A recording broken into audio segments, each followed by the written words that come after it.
এক হুজুর আরেক মশলা দেয়, ওই হুজুর আরেক মশলা দেয়। অনেকে আবার বিভিন্ন প্রকার স্কেট ঠেলায় জেকের, স্কেট ঠেলা জেকের করতে করতে কেউ গাছে উঠে, কেউ আবার গাছেতে উঠে পড়ে, আবার কাউকে জোরে ধরে, আবার অন্ধকারেও জিকির করে। কথা কম ঠিক কিনা? কথা কম, এরকম আছে না নেই? বিশ্ব ওলি হাগা বাবা তুমি আমার কেবলা জানো, তোমার কান্দে বাবা জমিন আসমাও মাও মাও মাও। এরকম জিকির আছে না নাই? তুমি বাবা নূরের পুতুল, তুমি বাবা গোলাপের ফুল, কিন্তু বাবার শরীরে নাই কাপড়। যদি বলা হয় কাপড় কেন নাই, আপনারা বুঝবেন না, বাবার ভিতরে মাল আছে। এরকম পিরাসনা নেই? এরকম পিরাসনা নাই? এদের দ্বারা ইসলাম কলঙ্কিত হচ্ছে, এদের দ্বারা ইসলাম থেকে মানুষটাই ভাগ হয়ে যাচ্ছে। এই জন্য জুব্বা টুপি পাঞ্জাবি পরলেই প্রকৃত মুসলমান হওয়া যায় না। বিভিন্ন প্রকার পীরের মুরিদ হলেই ওটা দেখতে হবে ওই পীরের তরিকায় কোরআন আছে না নাই, ওই পীরের তরিকায় সুন্নাহ আছে না নাই। যেই পীরের তরিকায় কোরআন নাই সুন্নাহ নাই, ওটা পীর নয়, ওটা হলো এক নাম্বার ভণ্ড। কথা কম ঠিক কিনা? আলহামদুলিল্লাহি নাহমাদুহু ওয়া নাস্তাঈনুহু ওয়া নাস্তাগফিরুহু ওয়া নু'মিনু বিহি ওয়া নাতাওয়াক্কালু আলাইহি ওয়া নাউযু বিল্লাহি মিন শুরুরি আনফুসিনা ওয়া মিন সাইয়্যাতি আ'মালিনা। من يهده الله فلا مضل له ومن يضلله فلا هادي له. الذي أرسله بالحق بشيرا ونذيرا وداعيا إلى الله بإذنه وسراجا منيرا. فقد قال الله تعالى في كلامه المجيد والفرقانه الحميد. সবাই পড়ি أعوذ بالله من الشيطان الرجيم. بسم الله الرحمن الرحيم. يا أيها الذين آمنوا هل أدلكم على تجارة تنجيكم من عذاب أليم. صدق الله العظيم. তাহলে আমরা ভূমিকা ছাড়াই, একেবারে ভূমিকা ছাড়াই আমরা কথা শুরু করি। কথা বল ঠিক কিনা? তাহলে আমরা যে আয়াতে কারিমটি তেলাওয়াত করেছি সূরা সফ, কত নম্বর আয়াত? 10 নম্বর আয়াত। কত নম্বর আয়াত? সবাই আমার সাথে কণ্ঠে কণ্ঠ মিলিয়ে পড়বেন, কেউ কার্পণ্য করবেন না। যতক্ষণ পর্যন্ত থাকবেন মর্দে মুজাহিদের মতো মাঠ উত্তপ্ত থাকবে। আপনারা কি রাজি? তাহলে সবাই আউযু বিল্লাহি মিনাশ শাইতানির রাজিম। বিসমিল্লাহির রহমানির রহিম। ইয়া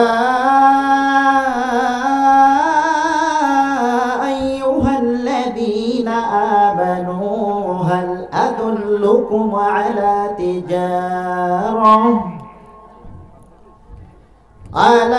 تجارة تنجيكم من عذاب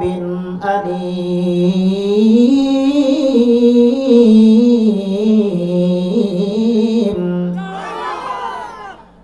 تؤمنون بالله ورسوله وتجاهدون في سبيل الله بأموالكم وأنفسكم বিআমওয়ালিকুম ওয়া আনফুসিকুম যালিকুম খায়রুল লাকুম ইন কুনতুম তা'লামুন।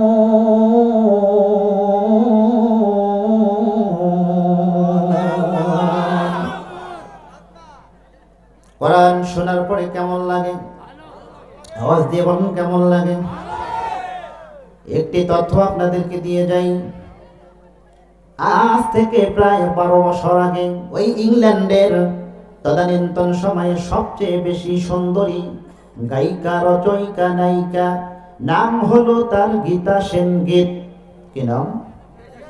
কথা না বললে কিন্তু কথা হবে না, বলবেন তো নাকি? হ্যাঁ, কি নাম তার?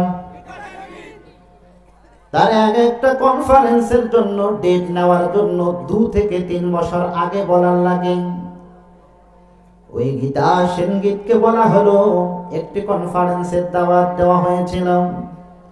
বন্ধুরা আমার, উনি প্রোগ্রামে রওনা হওয়ার সময় ইংল্যান্ডের একটা অনেক বড় জঙ্গল, ওই জঙ্গলের একটি ওর থেকে যেন কত সুন্দর আওয়াজ ভেসে আসতেছে।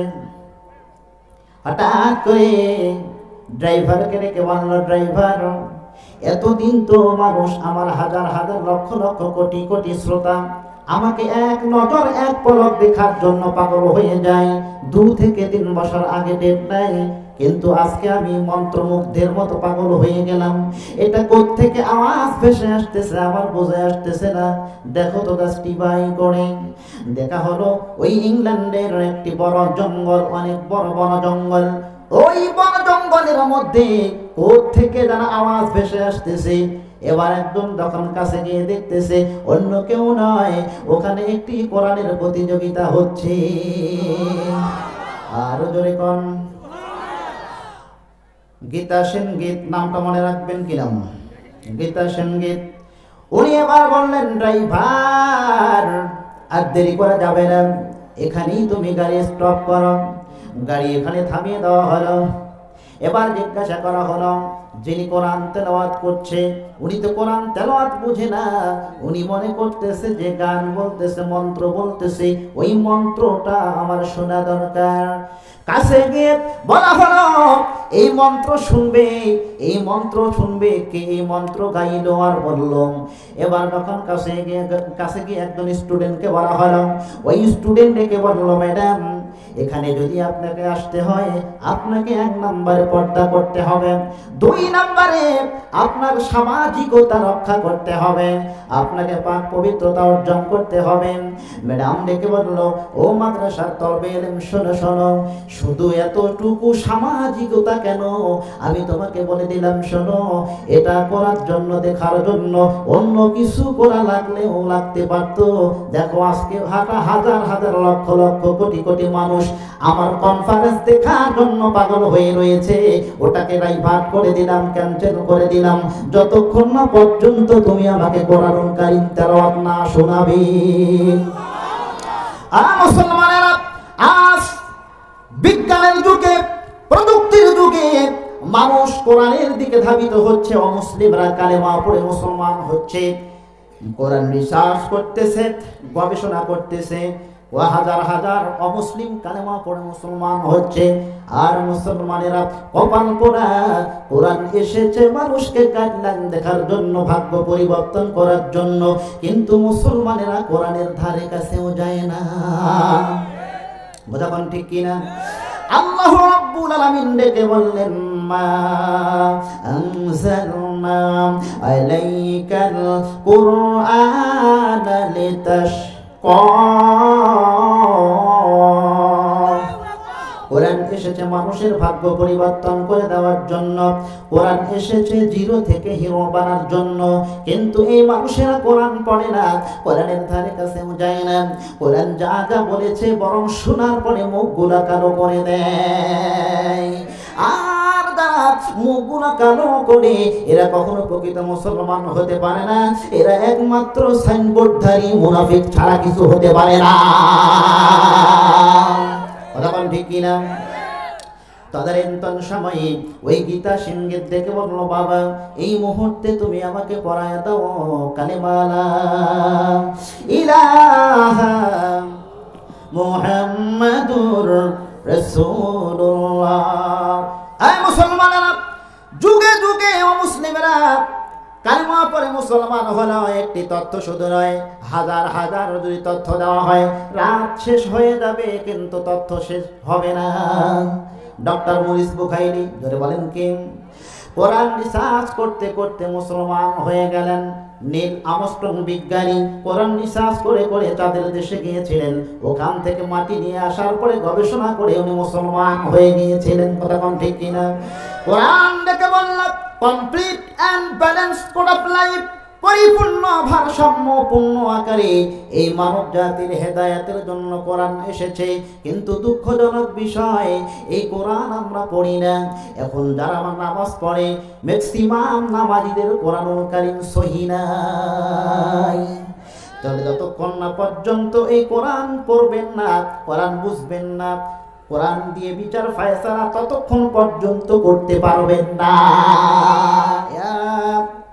আইয়ুহাল্লাযীনা আমানু, হে ঈমানদারগণ, হাল আদুল্লুকুম আলা তিজারা, আমি কি তোমাদেরকে একটা ব্যবসার কথা বলে দেব না, যেই ব্যবসা করলে তোমরা দুনিয়ায় পাবে শান্তি আর পরকালে পাবে মুক্তি। ওই ব্যবসা করতে করতে রাজি যারা, দুহাত তুলে আল্লাহকে দেখাইয়া দেন তারা। এবার আল্লাহ ডেকে বলল, ব্যবসাটা হলো, এক নাম্বার ব্যবসা হলো তুমিনুনা বিল্লাহ,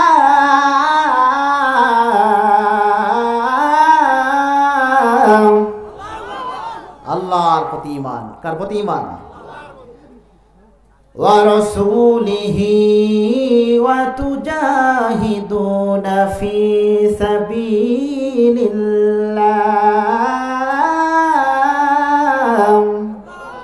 আল্লাহর প্রতি ঈমান, রাসূলের প্রতি ঈমান, আর তুজাহিদুনা ফি সাবিলিল্লাহ, জিহাদ ফি সাবিলিল্লাহ 3 নাম্বার।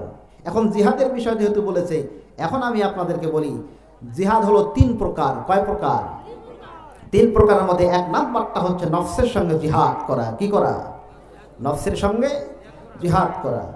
বন্ধুরা আমার, 1 লিখলেন, 1 লিখার পরে যদি ডান দিকে শূন্য দেন 10 হবে, আবার শূন্য দিবেন 20 হবে, আবার শূন্য দিবেন 100, 1000, লক্ষ, কোটিতে পরিণত হয়ে যাবে। কিন্তু 1 লেখার পরে বাম দিকে যদি শূন্য দেন 1 একেই থাকবে। কথা কোন ঠিক কিনা? আমাদের সমাজে টুপি দাড়ি পাঞ্জাবি জুব্বা পরে মুসলমান দাবি করা যাবে না।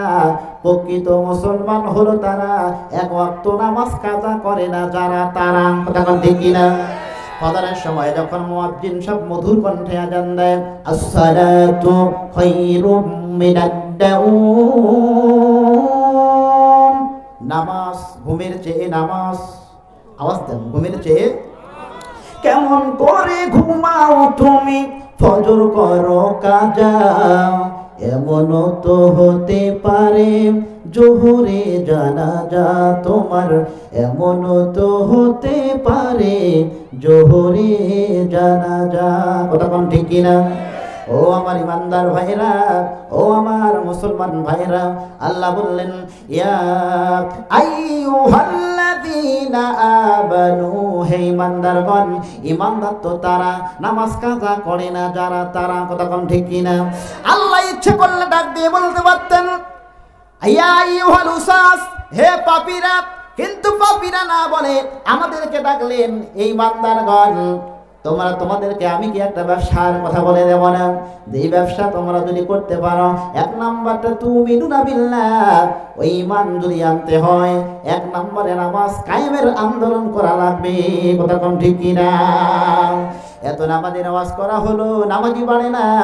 যদি সংসদে বলে দেওয়া হয় আগামীকাল থেকে যারা নামাজ পড়বে না রিমান্ডে দেওয়া হবে, কসমাল্লাহ একটা বেনামাজিও খুঁজে পাওয়া যাবে না।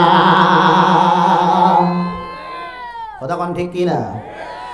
তার আগে এই আয়াতটা ছেড়ে দিলাম। আল্লাহ এখানে ডেকে বললেন, শোনো শোনো, ওই ব্যবসাটা পরে করো, ওই ব্যবসাটা করার আগে তোমাদের আর একটা সারপ্রাইজ, কঠিন আযাব, মৃত্যু যন্ত্রণা থেকে তোমরা রেহাই পাবে, অর্থাৎ ইহকালে পাবে শান্তি আর পরকালে পাবে মুক্তি। তুমিনুনা বিল্লাহি ওয়া রাসূলিহি, আল্লাহর প্রতি ঈমানের পরে হলো রাসূলের প্রতি ঈমান। কথা কোন ঠিক কি না?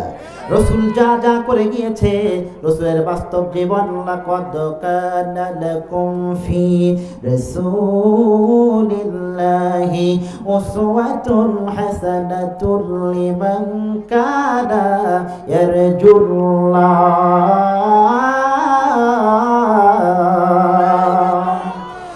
রসুলের বাস্তব জীবন, রসুলে যা যা করে গিয়েছে তা তা তোমাকে ভূমিকা পালন করা লাগবে। রসুল উহুদের প্রান্তরে মার খেয়েছেন, রসুল বদরে মার খেয়েছেন, শুধু তাই নয়, তাইফের ময়দানে রসুল রক্তাক্ত হয়েছে। আপনি আমি কতবার রক্তাক্ত হয়েছি, কথা কোন ঠিক কিনা? হায় রে, এই বাংলার জমিনে মুসলমানদেরকে মারে, মুসলমানদের গায়ে হাত দেয়। আমাদের বাংলাদেশের মধ্যে একজন উদীয়মান তরুণ, এখানে রকমুজ্জামান রানা ভাইয়ের মতো একেবারে উদীয়মান তরুণ আলিফকে হত্যা করেছে। আলিফকে হত্যা করতে সাহস, ওই আলিফকে হত্যা করার জন্য দুঃসাহস পেয়েছে, এটা অন্য কোনো কারণে নয়। আমরা মুসলমানরা ঐক্যবদ্ধ না হওয়ার কারণে ইহুদি আর খ্রিস্টানদের এজেন্ডা দালালেরা, যারা আমার বামদের দালালেরা, এই দালালেরা আমাদের মুসলমানদের উপরে শুধু চোখ নয় আঙ্গুল তুলে এরা আমাদের দিকে তাকায়া কথা বলে। কথা কোন ঠিক কিনা? এটা অন্য কোনো কারণে নয়। এর কারণটা হলো আমরা ওয়াতাসিমু বিহাবলিল্লাহি জামিয়া, আল্লাহ বলল আল্লাহর রজ্জুকে তোমরা কেড়ে ধরো। কিন্তু বোঝা গেল আল্লাহর কোরআনকে, রজ্জুকে আমরা একত্রিতভাবে ঐক্যবদ্ধ হয়ে ধরতে না পারার কারণে আজ মুসলমানরা নির্যাতিত, নিপীড়িত। আল্লাহ রাব্বুল আলামিন আরো এক জায়গায় বললেন, ইন্নাহু মান ইয়াতি রাব্বাহু মুজরিমান ফাইন্না লাহু জাহান্নামা সুম্মা লা ইয়ামুতু ফিহা ওয়া লা ইয়াহইয়া।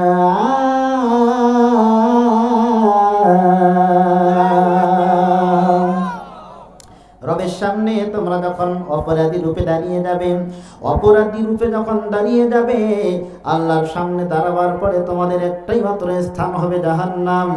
ওই জাহান্নামে তোমাদের কোনো মৃত্যু নাই, তোমাদের কোনো জীবনদান নাই। ওই জাহান্নামে তোমাদেরকে থাকতে হবে অনন্তকালের জন্য। রাসূলুল্লাহ সাল্লাল্লাহু আলাইহি ওয়াসাল্লাম একটি হাদিসের মধ্যে বলেছেন, ওই জাহান্নামবাসীদেরকে যে পুষগুলো পান করানো হবে, এক বালতি পুষ যদি দুনিয়ার জীবনে নিক্ষেপ করা হয়, গোটা পৃথিবীর মানুষেরা দুর্গন্ধে মারা যাবে। দরকার নাউযুবিল্লাহ। শুধু তাই নয়, জাহান্নামবাসীদেরকে যে রক্ত আর হাইজের পানিগুলো পান করানো হবে, ওই পানি আর রক্তগুলো যদি দুনিয়ার জীবনে দুনিয়ায় যদি নিক্ষেপ করা হয়, এক বালতি নিক্ষেপ করার কারণে গোটা পৃথিবীর মানুষেরা ডায়রিয়া হয়ে মৃত্যুবরণ করবে। বন্ধুরা, জাহান্নাম তো তাকেই বলে সবচেয়ে নগণ্য, যেই আপনাকে আমাকে শাস্তিটা দেবে, এই শাস্তিটা হলো দু ফিতাওয়ালা স্যান্ডেল পরিয়ে দেওয়া হবে। ওই দু ফিতাওয়ালা স্যান্ডেল পরিয়ে দেওয়ার সঙ্গে সঙ্গে ভাতের হাঁড়িতে যেমন টকবক টকবক করতে থাকে, মাথার মগজ থেকে পা পর্যন্ত মানুষরা টকবক টকবক করবে, টকবক করে গলে যাবে। শুধু কি একবার মরণ হবে? একবার কি হবে? অনন্তকালের জন্য কোন ফায়াকুন, একবার হবে আরেকবার হবে। ওই লেলিহান যন্ত্রণা চলতেই থাকবে, চলতেই থাকবে। আল্লাহ ডেকে বলল, শোনো, ওই রকম কঠিন যন্ত্রণা থেকে তোমরা মুক্তি পাবে। কার কথা? জোরে বল না, কার কথা? সেদিন তখন অপরাধী রূপে আমরা দাঁড়িয়ে যাব, আল্লাহ ডেকে বলবে, বান্দা আজ আমার কাছে এসেছো, কি নিয়ে এসেছো? তোমার কি কামাই করে এসেছো? কাউকে দিলাম 60 বছর, কাউকে দিলাম 70 বছর, আবার কাউকে দিলাম 50 বছর। ও বন্ধুরা, এখন অপরাধী রূপে দাঁড়িয়ে যাব, ফেরেশতারা আমাদেরকে সামনে নিয়ে যাবে, হেসরাতে হেসরাতে, টানতে টানতে, সাবউনা যিরাআন ফাসলুকুহু সুম্মাল الجحيم سلوه ثم في سلسلة ذرعها আয়াতটা অসংখ্য জায়গায় আছে, একটি দুইটি আয়াতে নয়। জাহান্নামদারীদেরকে আল্লাহ অনেক অনেক জায়গায় এই জাহান্নামের শাস্তির ব্যাপারে আল্লাহ বলেছে। অতএব শোনো শোনো, সেদিন তোমাকে পিছন থেকে হেসড়ে হেসড়ে টেনে নিয়ে যাওয়া হবে, তোমাদেরকে 70 গজ তোমাদেরকে লোহার শিকল পরায়া দেওয়া হবে আর টেনে টেনে নিয়ে যাওয়া হবে। যেমনি আমরা গরু আর ছাগলকে টেনে নিয়ে যাই, যেতে চায় না কিন্তু টেনে নিয়ে যাই, লক্ষ লক্ষ কোটি কোটি কোটি কোটি মানুষেরা দেখবে এটা অমুক নেতা, এটা ছিল অমুক ব্যক্তি, তার বংশমর্যাদা এই ছিল, কিন্তু সেদিন কোনো মান সম্মান থাকবে না। আপনার সব কিছু ফাঁস হয়ে যাবে। যিনি ফাঁস করে দিবেন, জোরে বলেন তো তিনি কে? জোরে বলেন না তিনি কে? আর ওই আল্লাহ যদি পক্ষে থাকে, ওরকম অপমানিত হবেন নাকি? হবেন? আল্লাহ তুমি কত মহান, কত ভালো বন্ধু, মনে তুমি প্রাণে তুমি, তুমি দয়ার সিন্ধু, নেই কেহ নেই ত্রিভুবনে তোমারই সমান, তুমি রহমান, তুমি মেহেরবান। কথা কোন ঠিক কিনা? বন্ধুরা, ওই আল্লাহ যদি পক্ষে থাকে, ওরকম বেইজ্জত হওয়া লাগবে না। আল্লাহ ডেকে বলবে, শোনো শোনো, তোমাদের কাছে কি কোনো সতর্ককারী যায় নাই? আমরা বলবো না আল্লাহ কেউ যায় নাই। তখন বলা হবে, এই যে আজকে আলোচনা চলতেছে, আমি বলতেছি আর আপনাদেরকে একত্রিত করে বলবে, তুমি কি বলো নাই? অতএব প্রতি জুমায় খুতবায় যে আলোচনা করা হয়, প্রতি জুমায় যে খতিব সাহেবরা বক্তব্য দেয়, এগুলো শোনার পরে তোমার কি কানে যায় নাই? মিথ্যা বলবেন, কিন্তু মিথ্যা বলে পার হওয়া সেদিন যাবে না। তখন ঠিক কিনা? বরং কি করবে? আল্লাহ রেখে বলবে, শোনো শোনো, আজকে জাহান্নাম যাওয়ার জন্য কে তোমাকে দায়ী করলো? আল্লাহকে রেখে বলবে, আল্লাহ আজকে জাহান্নাম যাওয়ার জন্য আমার নেতা আমাকে পথভ্রষ্ট করেছে, মানুষের নামে মিথ্যা মামলা দিতে বলেছিল, মানুষকে হয়রানি করতে বলেছিল, মানুষের বাড়িতে আগুন দিতে বলেছিল। শুধু তাই নয়, দুই পক্ষে মীমাংসা করে দেওয়ার পরেও একটা তৃতীয় পক্ষ দাঁড়িয়ে গিয়েছে, ওই দুই পক্ষকে আবার কঠিনভাবে পেরেশানিতে ফেলে কিছু টাকা পয়সা ওখান থেকে খাওয়ার জন্য, উৎপাদ করার জন্য পায়তারা চালিয়েছে। কথা ঠিক কিনা? এরকম মন মানসিকতার যে নেতাগুলো, ওই নেতাগুলোর ব্যাপারে আল্লাহ বললেন, ইয়াউমা নাদউ কুল্লা উনাসিম বিইমামিহিম ফামান উতিয়া কিতাবাহু বিয়ামিনিহি ওয়ালা ইউযলামুনা ফাতিলা।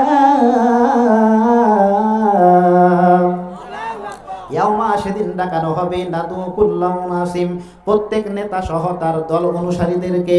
তখন তারা ঝগড়া করবে, ঝগড়া করতে করতে এমন একটা পর্যায়ে চলে যাবে, কর্মীরা বলবে, আল্লাহ এই নেতাকে আজকে আমরা পথভ্রষ্ট করব। আদাল্লানা মিনাল জিন্নি ওয়াল ইনসি নাজআলহুমা তাহতা আকদামিনা লিয়াকুনা মিনাল আসফালিন।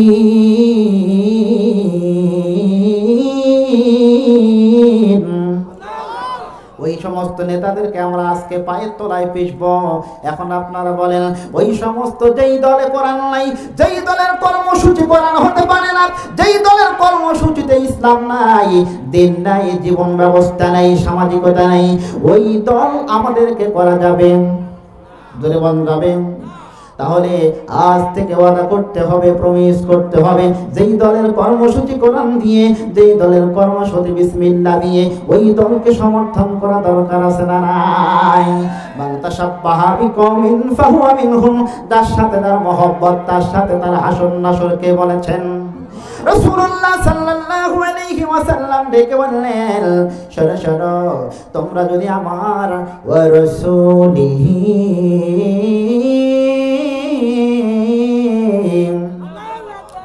রসুলের আদর্শ লালন করতে পারো, টুপি দাড়ি জুব্বা পাঞ্জাবি থাকলে রসুলের উম্মত হওয়া যায় না। কথা কোন ঠিক কিনা? ও বন্ধুরা, আয়াতে বলেছেন ইন্নাল্লাযীনা ইউযুনাল্লাহা ওয়া রাসূলাহু লা'নাহুমুল্লাহ। ইন্নাল্লাযীনা নিশ্চয়ই যারা ইউযুনা কষ্ট দেয় ওয়া রাসূলাহু ইউযুনাল্লাহ আল্লাহকে কষ্ট দেয় ওয়া রাসূলাহু রাসূলকে কষ্ট দেয়। এখন আপনারা বলেন আল্লাহকে কষ্ট দেয় রাসূলকে কষ্ট দেয় এরকম মানুষ সমাজে আছে না নাই? আওয়াজ দেন আছে না নাই? কষ্ট হচ্ছে? জোরে কোন কষ্ট হচ্ছে? আল্লাহকে কষ্ট দেয় কেমন করে? বলতে পারেন হুজুর আল্লাহকে কষ্ট দেওয়া লোকটাকে আমাকে দেখায় দেন। আল্লাহর কোরআন বলছে আমি বলি দেই নাই। আল্লাহর কোরআন বলল আমাল্লাম ইয়াহকুম বিমা আনজালাল্লাহু ফাউলাইকা হুমুল কাফিরুন। নিঃসন্দেহে যারা আল্লাহর কোরআন দিয়ে বিচার ফয়সালা করে না এরা হলো কাফির। ফাউলাইকা হুমুজ জালিমুন তারা হলো জালিম। তাহলে বোঝা গেল পারিবারিক জীবন, রাষ্ট্রীয় জীবন, অর্থনৈতিক জীবন, সব জীবনে কোরআনের বিন্দু পরিমাণ কর্মসূচি আছে বর্তমান। তাহলে বোঝা গেল টুপিওয়ালার অভাব নাই, জুব্বা পাগড়ি পরার অভাব নাই। কিন্তু সমস্যা হলো কি জানেন? সাধারণ মানুষের কোনো দোষ নাই, দোষ হলো দাড়ি জুব্বা পাঞ্জাবি পরা লোকেরও। এই লোকদের দ্বারাই ইসলাম কলঙ্কিত হচ্ছে। কথা বলেন ঠিক কিনা? এক হুজুর আরেক মশলা দেয়, ওই হুজুর আরেক মশলা দেয়। অনেকে আবার বিভিন্ন প্রকার স্কেট ঠেলায় জেকের, স্কেট ঠেলা জেকের করতে করতে কেউ গাছে উঠে, কেউ আবার গাছেতে উঠে পড়ে, আবার কাউকে জোরে ধরে, আবার অন্ধকারেও জেকের করে। কথা বলেন ঠিক কিনা? কথা বলেন এরকম আসে না নেই? বিশ্ব ওলি হাজা বাবা তুমি আমার কেবলা জান, তোমার কান্দে বাবা জমিন আসমাও মাও মাও মাও। এরকম জিকির আছে না নাই? তুমি বাবা নূরের পুতুল, তুমি বাবা গোলাপের ফুল, কিন্তু বাবার শরীরে নাই কাপড়। যদি বলা হয় কাপড় কেন নাই, আপনারা বুঝবেন না বাবার ভিতরে মাল আছে। এরকম পিরাসনা নেই? এরকম পিরাসনা নাই? এদের দ্বারা ইসলাম কলঙ্কিত হচ্ছে, এদের দ্বারা ইসলাম থেকে মানুষটাই ভাগ হয়ে যাচ্ছে। এই জন্য জুব্বা টুপি পাঞ্জাবি পরলেই প্রকৃত মুসলমান হওয়া যায় না। বিভিন্ন প্রকার পীরের মুরিদ হলেই ওটা দেখতে হবে ওই পীরের তরিকায় কোরআন আছে না নাই, ওই পীরের তরিকায় সুন্নাহ আছে না নাই। যেই পীরের তরিকায় কোরআন নাই সুন্নাহ নাই ওটা পীর নয়, ওটা হলো এক নাম্বার ভণ্ড। কথা বল ঠিক কিনা? তাহলে সাধারণ মানুষের কোনো দোষ নাই, দোষ হলো আমাদের এই টুপিওয়ালাদের মধ্যে। কথা বল ঠিক কিনা? এই জন্য আল কুফরু মিল্লাতে ওয়াহিদা, ৭৩ দলের মধ্যে একটা দল ব্যতীত বাকি ৭২টা দলকে আল্লাহ জাহান্নামে ফেলবে, আবার জাহান্নামে ফেলবে আলেমদেরকে দিয়ে। কথা বল ঠিক কিনা? প্রশ্ন করতে পারেন হুজুর কেমন করে? আল্লাহর কোরআন বলেছে, আমি বলি নাই। আল্লাহর কোরআন রেখে বলল ইন্নাল্লাযীনা ইয়াকতুমুনা মা আনজালাল্লাহু মিনাল কিতাবি ওয়া ইয়াশতারুনা বিহি সামানান কলিলা উলাইকা মা ইয়াকুলুনা ফি বুতুনিহিম ইল্লান নার ওয়া লা يكلمهم الله يوم القيامة ولا يزكيهم ولهم عذاب أليم। ইন্নাল্লাযীনা নিশ্চয়ই যারা ইয়াকতুমুনা গোপন করে মা আনজালাল্লাহ আল্লাহর নাযিলকৃত কিতাব। সুদের বিপক্ষে বললে আপনাকে মানুষ খারাপ বলবে, মসজিদে চাকরি যাবে, ইসলামী আন্দোলনের পক্ষে কথা বললে মানুষ আপনাকে খারাপ বলবে। বন্ধুরা, অর্থাৎ ব্যক্তি স্বার্থে যেগুলো ভালো ওগুলা মানলে কোনো সমস্যা নেই, ওই কথাগুলো উপস্থাপন করে। আর যেগুলো বললে মানুষ আপনাকে খারাপ বলবে, আপনাকে ভালোবাসবে না, ওই কথাগুলো যারা গোপন করে ওই সমস্ত আলেমদের ব্যাপারে আল্লাহ ডেকে বলল মা ইয়াকুলুনা ফি বুতুনিহিম ইল্লান নার, ওটা জাহান্নামের আগুন পেটের মধ্যে প্রবেশ করায়। কথা কোন ঠিক কিনা? ওয়ালা ইউকাল্লিমুহুমুল্লাহ, আল্লাহ তার সঙ্গে কোনো কথা বলবে না। ওয়ালা ইউযাক্কিহিম, তাকে পবিত্র করবে না। ওয়ালাহুম আযাবুন আলীম, কঠিন আযাব ছাড়া কিছুই দেওয়া হবে না।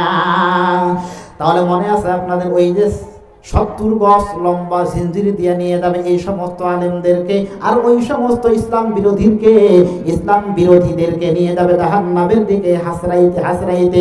তারা বলবে খুযুহু ফাকুল্লুহু, তারা বলবে আমরা আজকে এত নির্যাতিত নিপীড়িত হওয়ার কারণ কি? আমাদের সম্পদ কোথায় গেল? ধন মর্যাদা কোথায় গেল?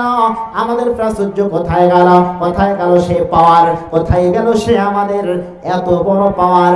আল্লাহ রেখে বলল বান্দা শোনো শোনো, আজ সব পাওয়ার, কোন বংশ মর্যাদার, কোন কত বড় নেতা, এগুলো দেখা হবে না। ওয়ালা ইউযলামুনা ফাতিলা, অবশ্যই বিন্দু পরিমাণ কারো প্রতি জুলুম করা হবে না। হাসরাইতে হাসরাইতে জাহান্নামের দিকে নিয়ে যাওয়া হবে। 2 নাম্বারটা হলো ওয়াতুজাহিদুনা ফি সাবিলিল্লাহ,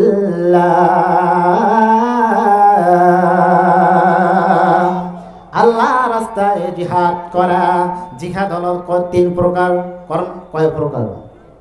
জিহাদ কয় প্রকার? 1 নাম্বার হলো নিজের নফসের সঙ্গে জিহাদ করা। এখন ফজরের সময় মুয়াজ্জিন সব মধুর কণ্ঠে আযান দিল, হাইয়া আলাস সালাম, নামাজের দিকে এসো, হাইয়া আলাল ফালাহ, কল্যাণের দিকে এসো। কিন্তু আপনি নামাজে গেলেন না, শয়তান আপনাকে এত সুন্দর করে কাঁথা মুড়ি দিয়ে আপনাকে সেখানে রেখে রেখেছে, আপনি আর উঠতে চান না। বোঝা গেল শয়তানের পদাঙ্ক অনুসরণের মধ্যে আপনি রয়েছেন। কথা কোন ঠিক কিনা? শয়তানের কলিজায় লাথি মেরে আপনাকে মসজিদের দিকে যেতে হবে, অর্থাৎ 1 লাথি দিয়ে ল্যাপ খেতা কম্বল ফেলাই দিয়া মসজিদে যারা যাবে ওরাই হলো প্রকৃত নামাজি। আল্লাহ রাসূল সাল্লাল্লাহু আলাইহি ওয়াসাল্লাম বলেছেন, যারা প্রকৃত নামাজি ফজরের নামাজে আর সালাতুল ইশার নামাজে প্রকৃত পরিচয় পাওয়া যায়। কথা কোন ঠিক কিনা? আর যারা মুনাফিক এই 2 ওয়াক্ত নামাজে তাদের খুঁজেও পাওয়া যায় না। বোঝা গেল তারা কিছু কিছু মানুষ রয়েছে লোক দেখানোর জন্য নামাজ পড়ে।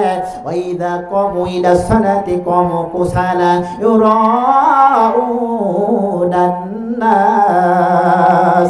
সমাজে কিছু মানুষ রয়েছে ইলেকশন যখন আসে, নামাজের মৌসুম তখন শুরু করে দেয়। একদিন একজন নেতা রেখে বলল, আরে আমি কয় ওয়াক্ত নামাজ পড়লাম? তার সঙ্গীকে ডেকে বলছে, সঙ্গী বলছে আপনি 4 ওয়াক্ত পড়েছেন।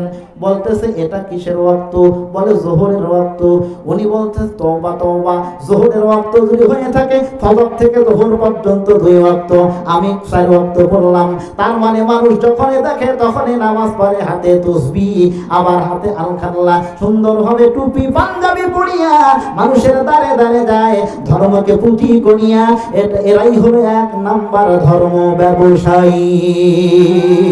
জিহাদ 3 প্রকার। 1 নাম্বার হলো নিজের নফসকে যে ব্যক্তি কন্ট্রোল করতে পারে না, ওটা প্রকৃত কখনো জিহাদকারী হতে পারে না। কথা কোন ঠিক কিনা? ওয়াতুজাহিদুনা ফি সাবিলিল্লাহ, আল্লাহ রাস্তায় যারা জিহাদ করে জানমাল দিয়ে, আল্লাহ রাস্তায় যারা জিহাদ করবে এই ব্যক্তিরা প্রকৃত নামাজি শুধু নয়, এরা হলো প্রকৃত মুসলমান। ঠিক কিনা তোরা বলেন? আল্লাহ তাআলা তেতে বললেন, আম হাসিবতুম আন তাদখুলুল জান্নাতা ওয়ালাম্মা ইয়া'লামিল্লাহুল্লাযীনা জাহাদু মিনকুম ওয়া ইয়া'লামাস সাবিরিন। আল্লাহ কে বললাম ওয়ালাম্মা আম হাসিবতুম আন তাদখুলুল জান্নাতা, তোমরা কি মনে করেছো এমনি এমনি জান্নাতে যাবে? না বান্দা না। তোমরা যখন বাজারে যাও কোনো কিছু পণ্য কেনার জন্য, বাজারে যখন তোমরা যাও কোনো শাড়ি কিংবা কাপড় কেনার জন্য, একবার ডলা দাও, দুইবার ডলা দাও, এবং 5 টাকার একটি তোয়া পর্যন্ত কিনতে গেলে টাকা দিয়ে দেখো। আল্লাহ ডেকে বলল, যেই জান্নাতের এক একটা দরজার মূল্য গোটা পৃথিবীটা কয়েকবার বিক্রি করেও একটা জান্নাতের দরজার মূল্য হবে না। ওই রকম দামি জান্নাতটা তোমাদেরকে দান করব, কিন্তু এমনি এমনি করব না, অবশ্যই তোমাদেরকে পরীক্ষা করব। কতক্ষণ ঠিক কিনা? পরীক্ষাটা হবে কেমন করে? জেলের ভয়, রিমান্ডের ভয়, মামলা হামলা, তোমাদেরকে হিজরত করা লাগতে পারে।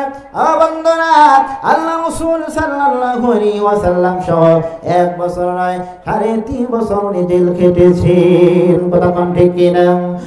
বন্ধুরা, আল্লাহ রাসূল সাল্লাল্লাহু আলাইহি ওয়াসাল্লাম ইসলাম প্রচার করার জন্য, কোরআন প্রচার করার জন্য তায়েফে রক্তাক্ত হয়েছে, মার খেয়েছেন, বদরে মার খেয়েছেন, উহুদের প্রান্তরে হেলমেট ভেঙে নবীজির মাথায় লেগেছে, নবী রক্তাক্ত হয়েছে। আপনাকে আমাকে বীর প্রয়োজনে ইসলামের জন্য যদি কোনোদিন ডাক আসে, আপনাকে আমাকে কাপড়ের কাপড় মাথায় পরে মধ্যে মুজাহিদের মতো মাঠে ময়দানে ভূমিকা পালন করা দরকার আছে না নাই? প্রয়োজনে সন্তানকে এতিম বানাতে, প্রয়োজনে সন্তানকে এতিম বানাতে, প্রয়োজনে স্ত্রীকে বিধবা করতে, গাজওয়াতুল হিন্দের যদি কোনো কখনো সূচনা হয়, ওই সূচনায় আপনাকে আমাকে অংশগ্রহণ করা দরকার আছে না নাই? আল্লাহ রাসূল ডেকে বলেছেন, তোমাদের এমন একটি সময় আসতে পারে গাজওয়াতুল হিন্দ অর্থাৎ মুসলমানদের সঙ্গে এমন একটা চরম যুদ্ধ হবে, ওই যুদ্ধে যারা অংশগ্রহণ করবে এরাই হলো 1 নাম্বার ভাগ্যবান। কথা বলেন ঠিক কিনা? আল্লাহ ডেকে বলল, ওয়ালাম্মা ইয়াতিকুম মাসালুল লাযিনা খালাউ মিন ক্বাবলিকুম, তোমাদের পূর্বে অনেকে ছিল ইসলাম প্রচারের জন্য, দিন ইসলাম কায়েমের জন্য রক্তাক্ত হয়েছে, মার খেয়েছে, কাউকে আবার দুদিকে 2টা ঘোড়া ছেড়ে দেওয়া হয়েছে, আর লোহার জিন্দিল বেঁধে দেওয়া হয়েছে। দেওয়ার সঙ্গে সঙ্গে ওই মানুষটা মাঝখান দিয়ে দ্বিখণ্ডিত হয়ে গিয়েছে। বেলাল রাদিয়াল্লাহু তাআলা আনহু, ওনাকে ডেকে বলা হলো, হে বেলাল, এখনো সময় রয়েছে, তুমি জীবন দিবা না ইসলাম দিবা? জীবন ডেকে বলল, বেলাল ডেকে বলল, হে আবু জেহেল, শোনো শোনো, যতক্ষণ পর্যন্ত এই দেহে 1 বিন্দু পরিমাণ রক্ত থাকবে আমি বেলাল জীবন দিব, কিন্তু ঈমান দিব না।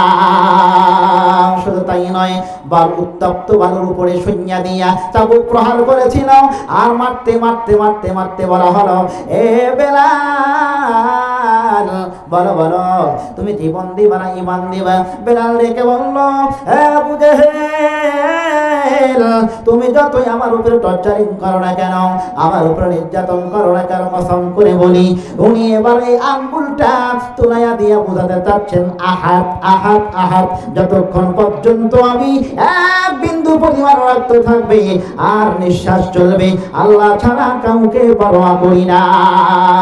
আজ এই বাংলার জমিনে মধ্যে মুজাহিদ মুসলমানেরা আল্লাহ ছাড়া কাউকে পরোয়া করে না। এজন্যই আমাদের শহীদ আল্লামা দেলোয়ার হোসেন সাইদ রহিমাহুল্লাহ, ওনাকে পরিকল্পিতভাবে হত্যা করা হয়েছে, তারপরে বাতিলের কাছে মাথা নত পারে না।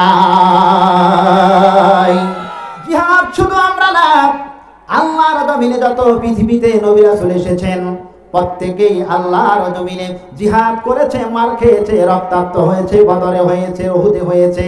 আপনাকে আমাকে যতক্ষণ পর্যন্ত বেঁচে থাকবো ইসলামের পক্ষে থাকা দরকার আছে না নাই? যারা যারা ইসলামের পক্ষে থাকবেন, কোরআন আন্দোলনের পক্ষে থাকবেন, 2 হাত তুলে আল্লাহকে দেখায়া দেন, লিল্লাহি তাকবীর। হাত নামান। 3 নাম্বার বিষয়, ও বন্ধুরা, এখানে তো অনেক আলোচনা, ওদিকে যাচ্ছি না। মা বোনেরা আমার এসেছে, একটু কথা না বললেই নয়, 5 মিনিটের মধ্যে শেষ করে দেই। আজ প্রায় দেখা যায় গ্রামে গঞ্জে মা বোনেরা ওয়াজের প্যান্ডেলে শুধু পুরুষ যদি হয় 1 গুণ, আর মহিলা মা বোনেরা হয় 3 গুণ। কথা কোন ঠিক কিনা? কিন্তু আমাদের সমাজে মা বোনেরা অ্যাক্টিভিটিস হলো স্টার জলসা জি বাংলায় কোরআন আন্দোলনের ব্যাপারে আর কোরআন তেলাওয়াতের ব্যাপারে তারা একেবারে জিরো। কথা কোন ঠিক কিনা? সন্ধ্যা যখন হয়ে যায় বাচ্চাদেরকে লেখাপড়ার তালিম কখন দেয়, আরবি আর কখন পড়ায়, কিন্তু তারা স্টার জলসা যদিও এখন তো ওইরকম পাওয়া যায় না, এখন শুধু ওই বাংলায় এই ইউটিউবে তারা বিভিন্ন চ্যানেলগুলোতে সাবস্ক্রাইবার করে রেখেছে, তারা এক একটা দেখতে না পারলেও পরের দিনে কাজা আদায় করে। কথা কোন ঠিক কিনা? তার মানে বোঝা গেল আমাদের প্রত্যেক ঘরে ঘরে কোরআন তেলাওয়াতের পরিবর্তে এখন টিভি, সিনেমা, নর্তকী আর গান দিয়ে উলঙ্গপনায় লিপ্ত হয়ে গিয়েছে। কথা কোন ঠিক কিনা? তাহলে বোঝা গেল আল্লাহর জমিনে প্রত্যেক ঘরে ঘরে যদি কোরআন তেলাওয়াত করা হয়, যেই ঘরের মধ্যে সূরা ওয়াকিয়া তেলাওয়াত করা হয়, যেই ঘরের মধ্যে সূরা আর রহমান তেলাওয়াত করা হয়, যেই ঘরের মধ্যে সদা সর্বদা সূরা মুলুক তেলাওয়াত করা হয়, ওই ঘরের মধ্যে আল্লাহ সুবহানাহু ওয়া তাআলা অফুরন্ত রহমত বরকত দিয়ে পরিপূর্ণ করে দেবে। কিন্তু বাচ্চাদেরকে মোটেও মক্তবে পাঠায় না, পড়ায় শুধু ইংলিশ মিডিয়ামে। আর সকালবেলা সালামের পরিবর্তে সালামের প্রচলন নাই, এখন শুধু বলে ড্যাডি, পাপ্পা, পাপ্পা বলে না নাই। পড়ায় ইংলিশ মিডিয়ামে, পড়ছে ইংলিশ মিডিয়ামে, বাবাকে ডাকে তাই ড্যাডি বলে। কথা কোন ঠিক কিনা? বাবা যখন ঘর থেকে বের হয়ে যায় তখন সন্তানকে বলে তোমার বাবাকে পাপ্পা দাও, পাপ্পা টাটা বলে না নাই। ও আমার মা বোনেরা, সন্তানদেরকে মক্তবে পাঠাবেন, সন্তানদেরকে অবশ্যই দ্বীনি ইলম শিক্ষা দেওয়াবেন। রাসূলুল্লাহ সাল্লাল্লাহু আলাইহি ওয়াসাল্লাম বলেছেন, শোনো শোনো, যেই মাদ্রাসা তলবে আমরা কোরআন শেখার জন্য বাড়ি থেকে যখন মাদ্রাসার উদ্দেশ্যে রওনা হয়, ফেরেশতারা পর্যন্ত তাদের পায়ের নিচে নূরের ডানা বিছায়া দেয়। রাসূলুল্লাহ সাল্লাল্লাহু আলাইহি ওয়াসাল্লাম সাহাবীদেরকে ডেকে বলল, সাহাবীরা তোমরা কি জান্নাতি মেহমান দেখেছো? সাহাবীরা ডেকে বলল, ইয়া রাসূলুল্লাহ, ইয়া হাবিবাল্লাহ, কে না দেখতে না চায় জান্নাতি মেহমানকে? রাসূলুল্লাহ সাল্লাল্লাহু আলাইহি সাল্লাম বললেন, সাহাবীরা তোমরা মাদ্রাসার তলবে ইলমের দিকে তাকাও, এরা সাধারণ কোনো মানুষ নয়, এরা হলো জান্নাতি মেহমান। বন্ধুরা, আজ থেকে প্রবেশ করতে হবে, ওয়াদা করতে হবে, প্রত্যেক বাড়ি বাড়ি একজন কমপক্ষে সন্তানকে মাদ্রাসায় দ্বীনি ইলম শিক্ষা করা দরকার আছে না নাই? আমার মহিলা মামারা, চারটা কাজ যদি আপনারা করতে পারেন, এক নাম্বার কাজ হলো স্বামীর সেবা, তার সঙ্গে হলো পর্দা আর নামাজ। যে নারী পর্দা করে, নামাজ পড়ে আর স্বামীর সেবা করে আর বউ শাশুড়ি যুদ্ধ না করে। এখন তো ঘরে ঘরে প্রায় শোনা যায় বউ আর শাশুড়ি যুদ্ধ শুধু বেশি। ঠিক কিনা? ঠিক কিনা? ঠিক কিনা? শাশুড়িরা যদি মনে করে যে আমার একটি মেয়ে বাইরে আছে, আমার মেয়েটিকে আমি যেমন 10 মাস 10 দিন পেটে গর্ভধারণ করেছি, অন্যের একটি মেয়ে আমার ঘরে এসেছে, এটাও তো আমার মেয়ে। আর বৌমার যদি মনে করে যে আমার মা যেমন আমাকে 10 মাস 10 দিন পেটে গর্ভধারণ করেছেন, ঠিক তেমনিভাবে আমার স্বামীকে আমার শাশুড়ি তো এরকম 10 মাস 10 দিন পেটে গর্ভধারণ করেছেন, তাহলে এরকম জ্ঞান যদি তাদের মধ্যে থাকে, আমার বিশ্বাস ওই সমস্ত পরিবারে অশৃঙ্খলতা লাগার কোনো কথা নয়। কথা বলেন ঠিক কিনা? ঠিক কিনা? কিন্তু এগুলো বাদ দিয়ে কোরআন তেলাওয়াত নাই, দিন ইসলাম নাই। যদি কোরআনের জ্ঞান থাকতো, ইসলামের জ্ঞান থাকতো, ওই সমস্ত পরিবারে কখনো অন্যায় ফিতনা ফাসাদ হতো না। কথা বলেন ঠিক কিনা? তাহলে আমি উদাত্ত আহ্বান জানাচ্ছি, একটি কথা বলেই শেষ করব। মা ফাতেমা রাদিয়াল্লাহু তাআলা আনহুমা, উনি মৃত্যুবরণ করার পূর্বে স্বামী আলীকে ডেকে বলল, হে স্বামী, হে আমি যখন মৃত্যুবরণ করব, করার পরে আমাকে যখন আপনারা দাফন কাফন করবেন, ওই সময়ে বেশি মানুষকে ডাকানোর কোনো প্রয়োজন নাই। যদি বেশি মানুষ হয়, আমি রাসূলুল্লাহর কন্যা কতটুকু লম্বা ছিলাম, না চিকনা ছিলাম, না বেটে ছিলাম, মানুষ দেখবে, আমার পর্দার খেলাপ হবে। সুবহানাল্লাহ বল না? আর মা বোনেরা জীবিত থাকা অবস্থায় পর্দার কোনো খেয়াল নাই। কথা বলেন ঠিক কিনা? মা মেয়ে যখন হেঁটে যায়, মা করে পর্দা, মেয়েটা বেপর্দা। যখন দাদি আর নাতিনি একসাথে রাস্তায় হেঁটে যায়, দাদি করে পর্দা, নাতিনি বেপর্দা। কিন্তু পর্দা করা বেশি দরকার ওই নাতনিটাকে, কারণ দাদি তো 80 বছর হয়ে গিয়েছে। কথা বলেন ঠিক কিনা?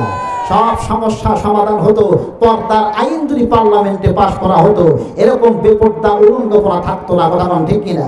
রাসূলুল্লাহর মেয়ে যখন ফাতেমা রাদিয়াল্লাহু তাআলা আনহুমা ওনাকে যখন এই কথা বলা হওয়ার পরে রাসূলুল্লাহর মেয়ে যখন মৃত্যুবরণ করল, কবরে যখন লাশ নামানোর পূর্বে আবু যার গিফারি রাদিয়াল্লাহু তাআলা আনহু কবরে নামলেন।